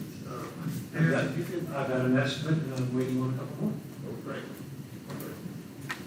And that's going to alleviate, I guess, all of the problems we've had with the leaking connections. Yes, It's going to be within a conduit yes, thank God. and individuals, so the whole system doesn't have to shut down if we have one there. That's correct, that's the plan. Thank you, Mayor. Appreciate that. Any other items to come before the Public Safety Committee? The committee recesses. Thank you. Next is public buildings, Mr. Woodridge. On the public business, we got a forum. Before I start, I'd like to apologize to the council. I received a phone call on Memorial Day. One of the constituents that rented the Rice Theater was worried about if the building was gonna be open, because she's a dance theater instructor, and she had practice that day, and she couldn't reach Miss Valerie. So I told her I was gonna call Miss Valerie, and I was gonna call the mayor to try to get, my job is to get answers for people. That's that and simple. Neither one of them returned my phone call. And I understand it was Memorial Day, I understand you being with family, but between 3:30 and 4 o'clock, me and Miss Harmon was calling back and forth and never got answered. But somehow, Miss Harmon called Chad Marshall.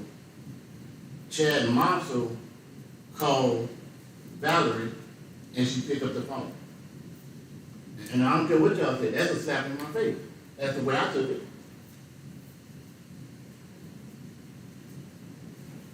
I was on the telephone with Miss Harmon when she got up to the Rice Theater.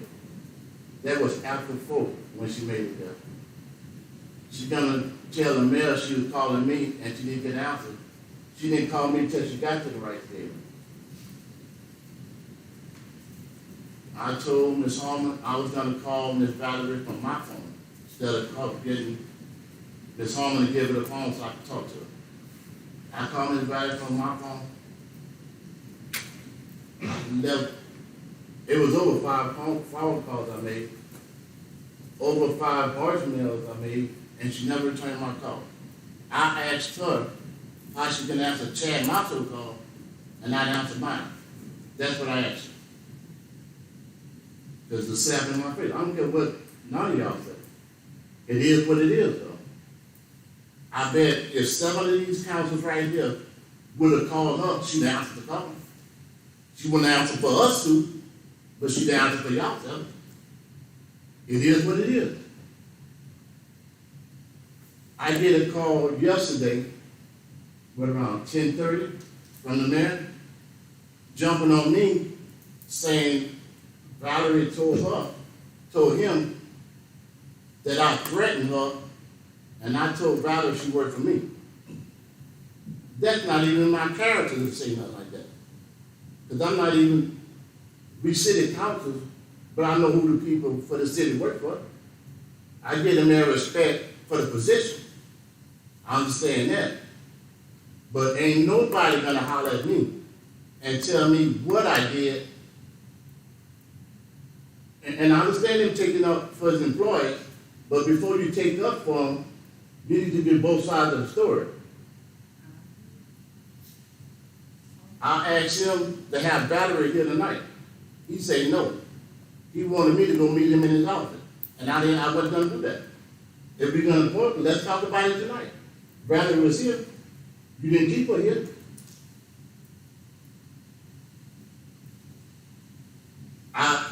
I sent an email to Catherine Blanchard to put somebody on my agenda. He called me at the same time, he called me and wanted to know what the person wants to talk about. That's irrelevant what the person wants to talk about. The citizens here to speak on their behalf, if they got a concern with the city property. If it's our committee meeting, how can the mayor dictate who we're gonna put on our agenda?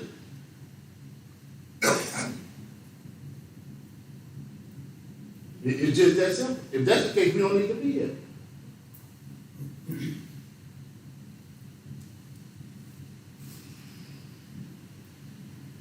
The thing that upset me, and I'm just sure what you're gonna say, he hung up in my face.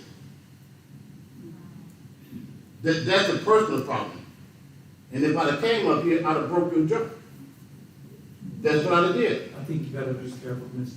You say what you want. Be careful what you say. If I'd have came up here, I'd have broke your jaw. Chairman. Because this, hold on, it's disrespectful as a human being to hang up in somebody's face. Whenever you're done, I'd like to speak, please. On the discussion item, on discussion item, update on construction of outdoor rest. Mr. Chairman, I'd like to Okay. respond. Somebody at the podium, Yes, sir, you can he's recognize. at the podium, I recognize Mr. him Rhodes, right you now. can recognize him, and we can amend it, we're gonna do it correctly, we can amend it, and we can allow this gentleman to speak. I like to amend my But agenda, I would like to also I respond like to to your amend my comment. agenda and how Christopher George speak. I'll second that. It was offered by You'd me. you'd like to amend the agenda, okay? And if you don't mind, from now on, at the beginning of the meeting, before you continue all your comments, please amend the agenda at the very first item, please. I'm gonna do it my way. Thank you. No, sir, do it by the rules. So, The rules, it's not your rules, it's the rules of the law of the state statute. Mr. So we're gonna George, you have to amend, speak. we're gonna amend the agenda, and now what do you want to amend? That to put Christopher George on my agenda. For Mr. Chris George to speak. What I told you yesterday, Is you that the what one you that want? put him on here. Is that what you want? You're the one that didn't put him on here. I'm asking you a question. My question is why you didn't put him on here? I'm asking you a question. You want to amend your If agenda? it's all committed, why you didn't put him on here? Because you know our conversation. If I respond, you'll know why. But anyway, Say what you gotta say. no, sir, we're amending the agenda. We're amending the agenda. So what's For the point Mr. of trying to amend the agenda? when you For didn't put Mr. him on Chris here? George to speak, and can be more, a little more specific. When Mr. Fogelman, he made his amendment, he was very specific on why he was amended. I amended my agenda for Or Christopher George to be on my agenda, to speak. to speak Point of about. order, point of order, Mr. Chairman. When you amend an agenda, you have to, you state, you don't need to be when you. Yeah, I do. Point of order. I ain't, ain't nobody asked you to come to the mayor's defense. I'm making a point of order of what's not being done by parliamentary procedure. That's the problem right there. You're not following parliamentary procedure. All is being asked for by the chamber is that you state, not necessarily who is willing to speak, but on what subject matter. That is what's precedent. When I talked to the mayor, I told the mayor, Christopher George wants to speak on the city property buildings that the city Okay, owns. that's your So, So, that's all I'm asking. so why you didn't do that? Why you didn't come on the agenda when I talked to you We yesterday? have an amendment on the floor. And I emailed Ms. Catherine Grant the same thing. Mr. That Chris was on George. Twitter, but it has to come to this, Mr. to Chris- put him on the agenda, though, that's all I'm saying. Mr. Chris George would like to speak. We have Mr. Byron Woodward, Mr. Brad Ford, Mr. Clint Craig, and Ms. Kim Stringfellow present. You offer, you offering an amendment, correct? Clint seconded, thank you. Yes, and we said yes. Yes. Yes. Hang on.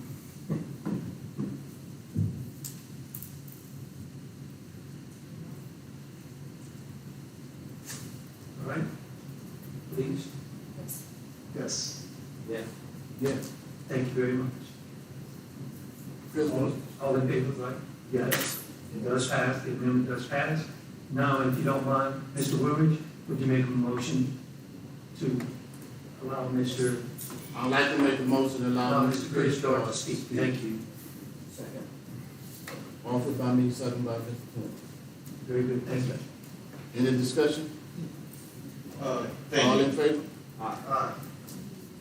Thank you, Chairman. It's I know you just done, your, I mean, to follow motion, but when she spoke, was you supposed to follow another one? No. Okay. I'm just saying. Speaking about being on the agenda, it's funny how, I know the first time I came speak over here, I came to the meeting and I was redirected by and I know you have to go to city council meeting. Correct, man? I'm sorry, Steve. When I first came, my first time speaking here, you told me, when I came to the committee, you said, no, you have to go to city You were council. asking to speak at the committee, but it wasn't on the agenda.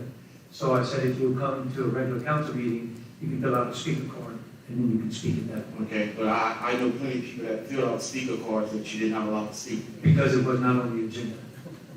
And that's all part of it. I made a call yesterday, and I'm gonna get some money, but I made a call to some other people.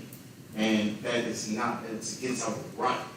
We have a right to speak. We are public citizens that pay you to sit there. Yes, sir. And, I'm going, and if the whole city wants to come talk to you, and for these 3 to 5 minutes, you have to sit there and listen. One thing, I do not like dictators. This is a democracy. And for you to try to suppress the public's voice, to voice their opinion about something that goes on in the city, it's not right. I'm about right. I don't care color, nothing. It's not right for you to do that. And I know plenty of, you have an attorney here that'll take this pro bono. But it's like, I don't want to take it there because we have enough stuff going on in our city. But for you to try to suppress the public's voice like that, it's not a good look. And I don't like it. And I did call Mr. Byron to get on his agenda. And he did tell me you didn't want me to speak. And I was like, but Mr. Core, I call Mr. Core and I can speak on public safety anytime. But the moment I get on his, I'm denied when I'm told to come to the committee to talk. It's not right. I can go I'm gonna fill out a speaker card next week to talk. You have to let me talk. I stay here. I pay you. You have to talk. I'm gonna get half a Crowley to come talk. You have to listen to us. This is not a dictatorship. And on what he said, I got the call on Monday because Miss Lady, she's having a recital. And you know, I do a lot in the community. So I was like, Chris, look, bam, I'm here, the door's not open. I went and looked, well, who's the public buildings chairperson? Mr. Byron, son, call him. She called him. Then she said they have 9 ACs in there, only 3 working. The speakers, only one side working on the stage. It was dirty. I walked in there, it was dirty. She had her little son cleaning up. I went in the bathroom, they had tissue on the floor. It was like, nobody cleaned up. So how can we rent this to somebody, take their money, and present it to them like that? I don't know about you, but I'm all about customer service. And I'm all about presentation. And then I just felt like they had an event Saturday, which I went to. It was a nice event. But I seen the people lined up out there, and I believe they couldn't get in also. So my question is, if he's the Public Buildings Committee chairperson, why doesn't he have a key to public buildings?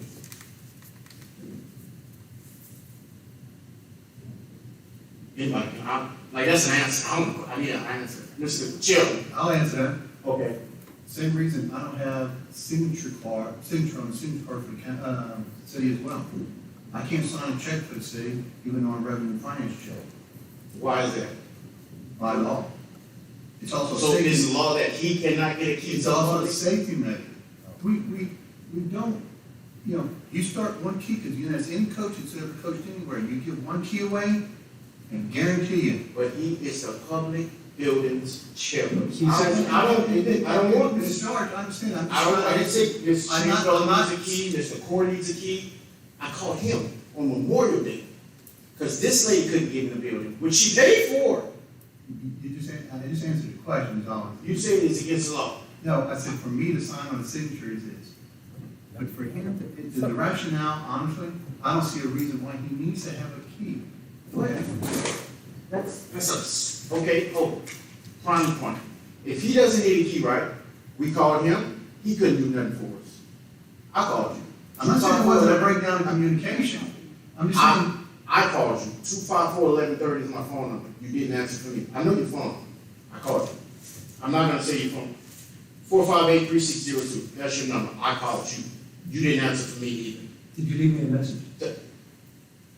After I talked to him, I called you, he said you didn't answer him, I called you. Did you leave me a message? My point is, why should I have to call all y'all to get in the building? He's the public buildings chairman, and he doesn't have a key to get in there. Mr. George, you asked me a question I want to Yes, answer. go ahead. All right, first of all, there are city council members who serve the public Mhm. and serve at the pleasure of the mayor, okay? As a public servant. They do not tend to day-to-day operations, do not. It is a Larson Act, okay? So what's the point of having? That's part of the law. This chair, there's so many public committees that are involved in local government that each one of these have to be assigned to these particular committees. Whether they're a chair, vice chair, is to be able to have an organized government, to be able to vote on things. And that's what that's for. Okay, so. It's not for them because they serve as a chairperson. That's just like Mr. Brad Kors, is the chair of public safety. He's not the head of the police department or the fire department. They Right. don't have a key to all of the buildings. He serves as the public safety chairperson, along with all of the other council members. So he's just taking up a position, that's what you're saying, he's just. No, sir, I'm not saying that. He is a council member, With along no with the power. rest of them. You're saying he's And- the chairperson with no power. And they all have power on the police. What on the if I can't police. get to him to open the building? And he's the chairperson, and we can't get to nobody. Okay, now you're going on, can I ask a question? What time did Miss Valerie get there and open the door? About 4:10. 3:50 is what I was told. No. 3:50 is what I was told. That's a lot. See, that's the problem with you told, but you don't find a real answer. I think, Okay, I understand. and I'm just, I wonder about keys. And then as far as cleaning, okay, I'm gonna defend Miss Valerie. Miss Valerie sat with Miss Aisha, am I correct? Is that who it is? Yes. Okay, sat with Miss Aisha and told Miss Aisha there was an event the very previous day, the very day before that. And it is Memorial Day, correct? Correct. She did tell her that we cannot get somebody on Memorial Day to be able to clean up right after. Okay? Now, Miss Aisha chose to go ahead and rent it. And she told her, and she explained to her everything. And she told her that she wouldn't be able to do that. She wouldn't be able to clean it. And so Miss Aisha still agreed to that. I mean, there's more to this conversation. Is there a contract in place? She said yes. Yes. Next week, I'm gonna have the contract and we can review That, it. and the contract, yes, sir. Does our mayor pro tem have a key to the city hall? No, sir. Why? Because he's a pro tem and he serves at the council. But if I something have a happens to clerk, you, if I have something a clerk, happens- the mayor pro tem. So basically you're saying, Mr. Mayor, that we can trust y'all to create all kind of laws for us to follow. But we can't trust y'all for public buildings, to open public buildings. Wait. We can have you over revenue, but we can't trust you to write checks. We can do all of this, but we can't trust you. That's what I'm saying. Y'all can sit and write all, like the stop signs, we can do all this. So we can trust y'all to make that decision for us, but we can't trust you with a key. Because it's safety or whatever he said. The simple answer is, we're a legislative body, okay, to do just what you said, yes, we are in charge to do, but we're not in charge of the daily operations of the city. What is the point of having a committee if nobody's in charge of it? To bring legislation, that's the point. That's why sometimes these committees get to the point where they're not dealing things of action that is legislatively to bring to the full council. Why Daily operation by the Larson Act is handed to the powers of the mayor, not the legislative body. Why did Chad have to call Valerie to open that door. I don't know why Chad was even involved, Me period. neither. Me neither. Okay, so. So my whole point is, it's pointless to have a chairperson that's over public buildings, and he doesn't have a key. He's over public buildings. He doesn't even. He's over public buildings and just like this. Mr. Meyer, did you know that 9 ACs was Mr. there? Meyer. Mr. Meyer, did you know that 9 ACs was there and only 3 were working? Oh, I didn't know. Did you know that the speakers only work on one side? No, sir. Did you know that we had an air conditioned van go up there the day before Miss Aisha rented it? That was after y'all had. No, sir, no, sir. Man called me before Miss Aisha rented it. The man went over there and made sure that 4 or 5 units were up and running. It was cool and it was good to go. So you said 4 or 5, we have 9, or 9? Because there are 3 or 4 that are out. Yes, sir. And we're I gonna see. try to be able to afford them But I and see. putting them in place in our next I budget. see we're passing all kind of agendas to support this, to support that, but yet we present something halfway to somebody that rented it. That's what you're saying. That we just passed. No, sir. I And see. we did talk to Miss Aisha, and I talked to her I see. myself, and told her that we were gonna get the air conditioned guy out there. And if she was not comfortable, we would be glad to give her money back if she was not comfortable before she rented it. And we were willing to work with her. You talk about customer service, I come from there, 42 years of customer service. So I know exactly what that means. When I went in there and looked at it, I would be ashamed. Well, no, I think. I understand. My suggestion is we just refund her money back in the city of I Crowley. know what your suggestion is, For Saturday. but you got also, there's understanding of, there's 2 conversations, and probably more than 2. So why is it we just did an action item to award a contract for the Rice Festival building roof replacement, but we can't get our city, all 9 of the air conditioners working in the right city? It's called, you asking me? I'm asking whoever gonna answer. Okay, start with the budget. Fancy guns, that $2,000 representative. You are not recognized. Sorry, that's Thank a you, Chair. $200,000 grant. Sorry, Mr. Chairman, I'm sorry. Mr. Mayor, we had I know we had an event there Saturday, but was there an event there Sunday as well? That event that was there Saturday, was it Saturday and Sunday, or just Saturday? At the rice field? I have to check and make sure. Okay, I was just wondering, because if it was just Saturday, then they could possibly have cleaned on Sunday. Yes. But I don't know if it was Saturday and Sunday. All they just clean up on the morning. People were there Sunday? Okay. I'm just saying, we took her money. Somebody should have cleaned up. And I see it for myself. And for me to call people that's in positions, and I just guess, I don't know, you just there for nothing. Everybody that's a chairperson on here is there for nothing, I guess. We just here for a committee meeting that nobody, I don't know. So I can't call my chairperson. They can't help me with a public building that I can't get into. I just have a hard time. But I can trust you to make a law for me. I can't trust you to open a public building for me. It's crazy. It's backwards. It's crazy. It's crazy. And that's all I have. But I thank you, Mr. Bond, for acknowledging me. And next time, I want to get on an agenda. I want to talk about the streets. The streets are not right. I mean, we still got stuff on the west side. I want to get on the streets and stuff for me. I got stuff to talk about for the city. Because nobody's here. I mean, I'm talking about it. And it just disappoints me that I get taken off an agenda. It disappoints me. Like, I pay y'all, man. I pay y'all. I shouldn't have to call 50 people to open a public building. I'm sorry. I just shouldn't. I have a problem with that. And when I call my city leaders and they don't answer, I have a problem with that. And I pay you. I don't care if it's Memorial Day. Thank you. That's all I have. Thank you, Mr. Dillon. I'm gonna say, I know for a fact, Steve Primo got a key for the Rice Festival building. But nobody else did it.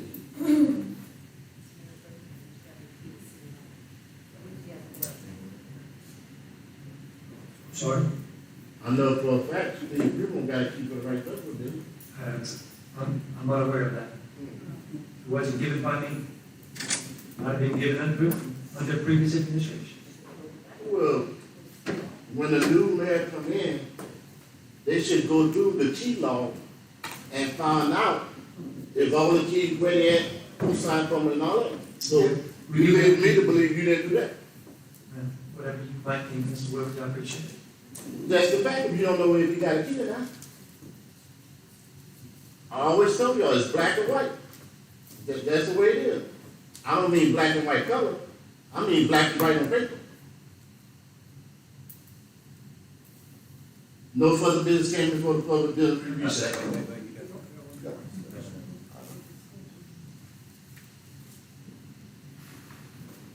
I open up public business, then on discussion item, update on the construction of outdoor restrooms at the MLK Center, issue discovery with sewer line connection requested by Alderman Brad Ford. Mayor, could you give us an update on the construction of the restrooms and I thought I did that with you already, but I guess I'll do it again. They are building it, and construction going good. I became aware of the fact that the fiber optic sewer line extended through the sewer main on the south side of West Hutchinson. And the new line had to be run to the north side of West Hutchinson for the proper flow. And during that time, another fiber optic line was damaged. That was apparently unmarked and unknown to AT&T. Mayor, do we have a delay in the project? When does it anticipate completion date? Not that I know of. I don't think it delayed the project. Well, we didn't anticipate this additional work being done for the additional sewer line extension. But that part of the project, that didn't delay the project at all. They were continuing construction. So when do you expect to use it? Do you have a completion date? I'm hoping the week of June 20th. Thank you. Yes, sir. Mr. Chair, Go ahead, Mr. Christopher. who's gonna maintain the bathroom at Martin Keys?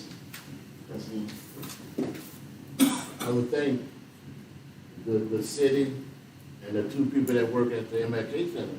Yes, sir. That is correct. The employees of Recreation and MLK. Will it be locked or open? We're not sure at that point right now. My next question is, what took the bathroom so long to be built, Mr. Chair?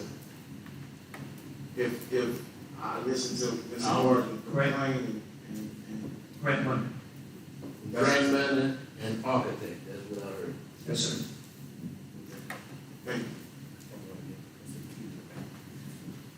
Thank you, Mr. Pierce. There being no further business for public business, we recess. Insurance personnel, Ms. Springfield. Thank you, Mayor. Insurance and Personnel Committee will convene. We have a quorum. There are no action items or discussion items. Does anyone have anything for the Insurance and Personnel Committee? And we'll recess. Community and Economic Development, Mr. Reddy. Thank you, Mayor. I was kind of a short one, but I have a few things to go over. First off, we'll go with Garden Club. They sponsor us for the Clean City contest. We did not come in first. We were at 0.15 away from coming into first place. Wow. 0.15 from first place. West Monroe, I'm coming. Yeah, that looks good. 0.15. Cannot believe it. And also, Garden Club is out for the summer. They'll be back in September, so I'll get a figure report from them. Chamber of Commerce, they wanted to let me know that Supreme Rice is investing $6.2 million to develop a full-ball facility in Crowley and Mermentau for a new line of ready-to-eat products. The expansion will create 20 direct new jobs, and LED estimates that the project will result in 79 indirect jobs, for a total of nearly 100 new jobs in Acadia Parish, and the company will retain 181 jobs it currently has at its locations. So under tourism and Main Street, the Rice-City Classic Car and Tractor Show, the numbers that I have were in 2021, we had 265 cars. This year we had 318 that showed up. I think when we first started, we had 113 the first year. So it's almost tripled now. She wanted to let everybody know the May Mimosas on Main was a hit. They had a total of 12 businesses that participated, and they reported that better than expected or exceptional sales. The event was a big success, and they will do it again. Kids Day is still scheduled for September 17th. Louisiana Main Street Restoration Grant application opens June 1st and will close July 31st. Grant awards may range from $2,500 to $10,000. And they said that over the years, Crowley Main Street has received nearly $206,000 in redevelopment grant funds from Louisiana Main Street programs, which has initial $15 million in local project costs plus additional jobs and economic stimulation. And Crowley Main Street did receive their national accreditation again, and they were represented at the National Main Street Conference in Richmond, Virginia in May. They had nearly 50 states from across the nation represented, and the conference brought in professionals working in downtown revitalizations and economic developments for educational sessions, networking, and case studies. I think that was about it. Anything else? I guess I want to say thanks to the guys that were cleaning up for the city, 0.15 away. Could have been anything, who knows? Mayor, I appreciate the help with the cleaning the city. I know Ballard was out on maternity leave, so appreciate all that. And Shetler Foley let us borrow a car twice, and that was very helpful. So that's about it for my report. Anything else coming forward? Excuse me, Mr. Chair, I'd like to thank the Garden Club as well. Yeah. Probably Garden Club for participating. Sure. I'm sure they'll have to sponsor us again next year. We're coming for you, West Monroe. So close. I'm a resident. Thank you. Next, Revenue and Finance, Mrs. Bell. Thank you, Mr. Mayor. Revenue and Finance Committee will convene, all present except Stephen Primo. There's no action items, no further reports. On the discussion items, number one, update, Mr. Mayor, if you would, on the status of the city and county system, software and accessibility by the council members, requested by Brad Core. We are still working with the software company. We're trying to get all that tweaked out. It's a difficult process, and it's a little bit more than just that. Yes. Mr. Fellow. Thank you, Chair. Mr. Mayor, they trained several of us remotely. Is that the same system? Yes, ma'am. Okay, so we're still working Yes, on ma'am. all the kinks. We- Okay. Yes, trying to get the pieces of the puzzle together and having to rewrite some things, but we're working on it. Okay, all right, thank you. Number two, again requested by Alderman Core, status of city's 21-22 financial audit. Mr. Mayor. I will have a copy for y'all, hopefully tomorrow. The copy, I will email it to all of you. So it's been. Give you a copy. Submit. Sir? It's been submitted for the state yet? That's what I got to confirm before I submit a copy to y'all. And then, once I submit the copy to you, and I'm hoping to do that tomorrow, that'll give you ample time because we're gonna bring it up at June 8th meeting. Okay. Thanks for the heads up, man. Yes, sir.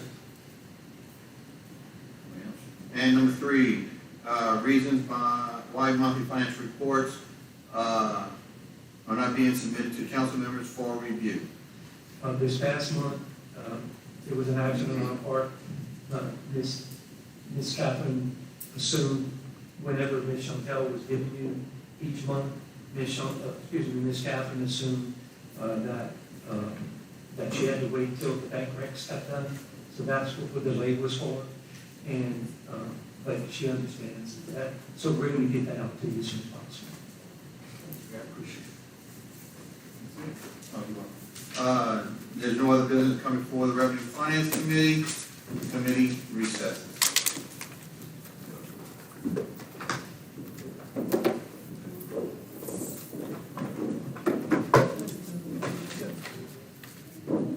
Y'all ever watch the meetings in Ohio?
Isn't that, would that be correct? Like if we gave, the city gave us keys, we have to let somebody else where they got hurt.